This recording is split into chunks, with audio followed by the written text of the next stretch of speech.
అందరికీ నమస్కారం.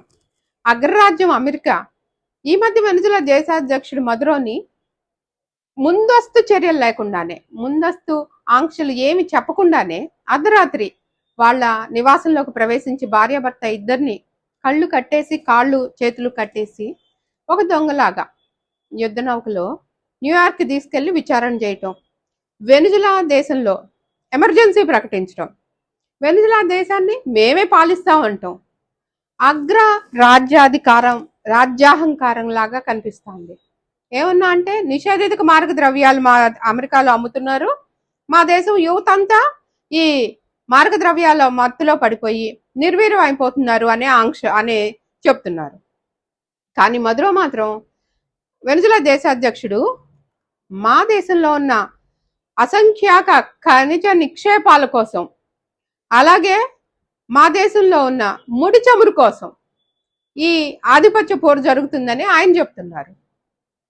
అమెరికా దేశ విదేశాంగ విధానం చూస్తుంటే మేము ఎవరితో ముందు మెక్సికో, ఇప్పుడు ఈ వెనుజులా అయిపోయింది, నెక్స్ట్ మెక్సికో అంటున్నారు, కొలంబియా అంటున్నారు. ఇదంతా మేము వాళ్ళ ఆధిపత్యాన్ని నిరూపించడానికి చేస్తున్నారు అనిపిస్తుంది. మామూలుగా ఈ అగ్రరాజ్యాలు చైనా, రష్యా, అమెరికా, మామూలు అందరికీ అమెరికానే first place, second place China, third place Russia, లేదా second place third place vice versa అవుతాయేమో. ఫోర్త్ ప్లేస్ లో ఇండియా ఉంది, అది మనందరికీ తెలుసు. అయితే ఇప్పుడు వీళ్ళందరూ ఆధిపత్య పోరు దేనికోసం?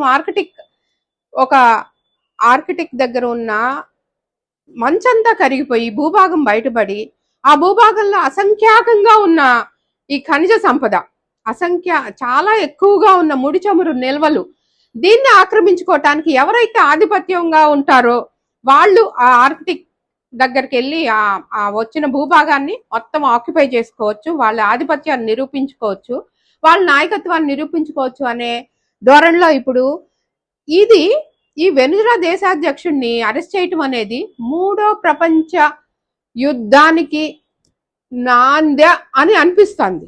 ఎందుకంటే ఇప్పుడు వాళ్ళకు బానిసలుగా ఉండాల్సిన అవసరం లేని దేశాలు కూడా ఇప్పుడు మరి అమెరికా కన్నెర్ర చేసిందంటే ఆ దేశం మాడిపోతుంది, మస్ అయిపోతుంది. ఇలాగే దేశాధ్యక్షుల్ని అరెస్ట్ చేస్తున్నారు, ఆ దేశంలోకి వాళ్ళు వెళ్ళి వాళ్ళ ఆధిపత్యం చూస్తున్నారు. ప్రపంచ దేశాలన్నీ ఇప్పుడు ప్రజలందరూ కూడా సునిశ్చితంగా ఈ రాజకీయాలు విశ్లేషించాల్సిన అవసరం ఉంది.